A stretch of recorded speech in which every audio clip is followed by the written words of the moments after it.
My name is Cindy Saray, and I'm Executive Director of Adoption Dreams Come True.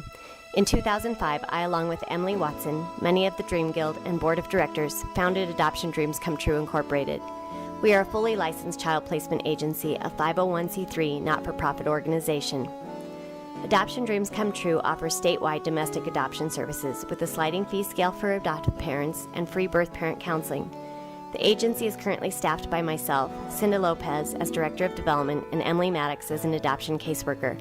Our team has assisted in the placement of over 400 children and have served hundreds of birth parents and adoptive families, as well as provided outreach and education to the community. Over the past 3 years, the growth of Adoption Dreams Come True has been monumental.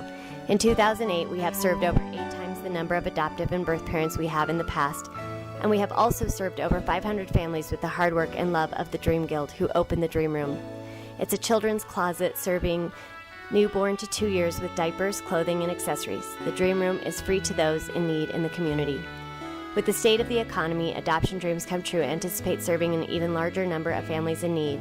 Our team will continue to strive to keep children and families out of poverty. Adoption Dreams Come True is supported by the community. It is with the help of individuals and companies like you and our sponsors that we can continue to help children and families to create a healthy community, a future that our children can be proud of. Halloween 2007, I found out I was 3 months pregnant. Just a few months after I turned 18, it was official. I was having a baby. I had taken a home pregnancy test 6 weeks earlier, but told myself that it must be a false positive. I was careful. How could this happen to me? But there I was, laying on a bed in the hospital, looking at a picture of a tiny baby inside of me. At 3 months old, the baby still looked like an alien, but it was the cutest alien I had ever seen. It was at that moment that I could no longer deny what was happening to me. My future was now staring me straight in the face. So what do I do now? I've been an adult for only a few months, and in 6 more I would be responsible for another life. A life that depended solely on me and no one else. I had been with my boyfriend for almost 3 years at this point, and I knew he would support me the best he could, but I also knew that he wasn't ready to raise a child. I realized that if I made the decision to keep it, I would be raising it on my own. As I lay there in the hospital with all these thoughts running through my head, the only thing I managed to say was, I cannot believe this is happening to me. The poor nurse, trying to comfort me, told me that everything would be okay and that I had choices. But at 3 months into the pregnancy, I needed to make the decision, and I needed to make it now. I knew that abortion was not an option for me, so this left me with adoption and being a single mother at 18. How do you make this kind of decision? How do you choose between giving up your child and making the commitment to take care of another living being for the next 18 years? My boyfriend Edward made his thoughts clear. He would support me if I made the decision to keep the child, but if it were up to him, he would give it up for adoption. He began doing research on all the places we could go and the different ways of dealing with the adoption. 2 weeks after my Halloween doctor's appointment, a girl in Edward's speech class gave an informative speech on adoption dreams. I went to the webpage and found that this agency offered free counseling. Not just counseling once you have made the decision to use their agency, but also to help you make the decision that was right for you. That sounded helpful to me. During my appointment, Cindy told me exactly what Adoption Dreams does and how they could help me. As I explained to her what I was looking for, I realized that I had found that. I hadn't made my decision, but I knew that if I was going to make an educated one, this is where I needed to be. At some point, I came to terms with the fact that I was not ready to be a mother. I know that it could be done because my mom had me when she was 22 and was herself a single mother. However, I also knew the struggles of the scenario. I would not have changed my childhood one bit, but this was not the way I planned on raising my family. I realized that by giving my baby up for adoption, he would have a better life than I could give him. This family waiting for him could focus on him and give him the attention and love that he would need and deserved. If I chose to be a single mother, work to support the two of us, and continue to get my degree, I wouldn't have the time to be the mother that I wanted to be. I wouldn't have the patience to listen to him just ramble on about his day or to spend the evening playing with him and reading to him. I realized that by giving him up, I could give him the mother that I wanted him to have. Also, Not only would he have the mother that I wanted him to have, but he would have an amazing father as well. Now I just needed to find the right couple that I could trust to raise my baby. I decided to start looking at couples. We went to the agency and sat down with all of the portfolios. We both had things we were looking for specifically, which made the search easier. He wanted a couple with a strong religious background. I wanted a couple who was active and that had a family similar to mine. I knew that my baby would be missing out on my amazing family, so finding a couple with a strong family bond was important. I picked up the first portfolio, and I couldn't believe it. I read through the whole thing, nudged Edward, and I said, "I think I found them." Can you believe it? The first portfolio I look at, and they are everything. They were raised Catholic, traveled a lot, hiked, skied, and had a very large, very close family. The more I read about this couple, the more comfortable I felt with my decision. I knew in my heart that these people were the people I was looking for. I needed to meet them. I needed to see in person and talk to the people I had decided to give my baby to. After meeting them, there was no doubt in my mind that they were the ones. I was going to make this decision, and I was going to give my baby boy to these strangers, and I was okay with that. When the baby was born, he was the cutest little thing I have ever seen. Giving him to his new parents was one of the hardest things I've ever done in my life, but is also one of the greatest. I gave life to this amazing little boy, and I gave him an amazing family. I thank God every day for leading me to them. It was an experience I will never forget. Carla and Shamron and Holden. And Holden's 2 months old as of a couple days ago. And we've been with Adoption Dreams Come True for 4 months now. It's the end of May. What point do we want to make? We had a long, painful, very, I would say it was disempowering road for about 3 years, and a family friend called us 3 times in one day and kept encouraging us to call Cindy over and over and over. So the next morning I called before they opened, and I think within about 5 days we were set up to come into the office. And Thankfully, Cindy still saw us. she let us know all the reasons why things could go wrong, let us know all the ways we could break the rules, and she would take us out the door, close our case, just like that.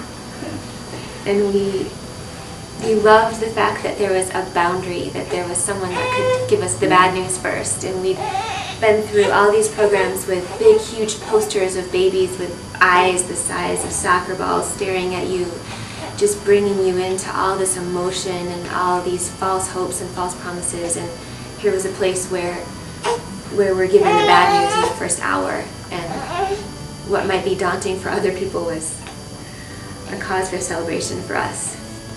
Wow. And it happened very quickly for us, which was just the side of a miracle. We were paired up in a month. Is that right? Something like that. I had called the office, and then she said, "Can you hold for a second, please?" And then she got back on, and she said that the birth parents were still in the office, and that I should sit down because our book had just been chosen. It was a Friday at 4:57 p.m. And my tongue was numb for about 3 hours with joy and shock and disbelief. That was a pretty important business call, and Carla comes running out of the back room and waving her hands frantically, trying to get me to hang up. Because I did promptly. And we kept thinking each thing was the best moment of our life. Like, that was the best moment of our life. And then 4:47 a.m. when the birth parents called us to tell us that our birth mom had gone into labor, been that exceeded the best moment, everything, Yeah. and just it keeps accelerating, and now we can't remember the sorrow that we've had, and we've had plenty of it, and it's just melting with every burp and smile and giggle and formula drip, and it just. The birth parents were wonderful. A wonderful couple, and just went out of their way to make us feel supported, and thought of stuff that we didn't even occur to us. In choosing something as important in your life, when you decide you want to have an addition in your family, it's not something to be taken lightly, and I think that we were fortunate enough to know Cindy. And I can tell you that, honestly, it was something this important. Some people will shop around, and maybe that's a great idea. I would be convinced that you would stop with Cindy once the time came that you met her. She has a way of making everything make sense. She is a confidence builder. She works incredibly hard, and you know that she works all the time behind the scenes. In fact, we worry a little bit about her in the amount that she works. One thing that I know about Adoption Dreams Come True is the people associated with Adoption Dreams Come True truly care. They care about us, they care about our daughter, they care about the birth mother, any of the birth parents, if there's a birth father around. You know that they truly care, and that's why they're doing what they're doing. That's why you have volunteers, and that's why you have the wonderful dream room, and so I would choose Adoption Dreams without hesitation. Without hesitation, knowing that the comfort, that it's truly a family feeling. It's not. You're not a number, a statistic in their book. And it's not like the old traditional, what you think of adoption being a mystery and feeling. I truly feel that people are at the end. There are some sadness, obviously, for birth parents. However, they're happy and confident knowing that their child is, that has been placed, that their baby's been placed with a family who's going to love their baby, and so I think it's a good, everybody comes across with a good feeling. And on that point, you feel that the birth mom has been counseled properly, so that you don't worry about a reneging situation, although it's always a possibility. You know that you're in the best possible care with Cindy and her staff. You know that the birth mom has been informed, and the birth mom has been counseled, and you know that the likelihood of any problems is going to be decreased because of the professionalism and the caring and what they do. So allows you just to be happy and think about what's to come, and I would recommend them again without any hesitation. And Cindy and Emily, people from the agency were very visible in the hospital, and we knew that paperwork was being taken care of. That yeah, we had no doubts. We had no doubts. If we were told we needed to sign something, we felt comfortable signing because we felt really informed, and we knew that everything was going the way that it was supposed to go. Yeah. So we didn't. I mean, we had the luxury of just focusing on the baby. her. We didn't worry about the paperwork. I think Cindy worried that we were worrying. But we weren't worrying. But we weren't, and I think it made her a little nervous, perhaps, that we didn't have worries about the birth mom reneging or about anything. We knew we were in good hands. We knew it was right, and frankly, it was just a sign of our confidence in her. It wasn't for lack of the fact that we're not stupid. We know that things can happen, but we were convinced and certain that nothing would, and it didn't.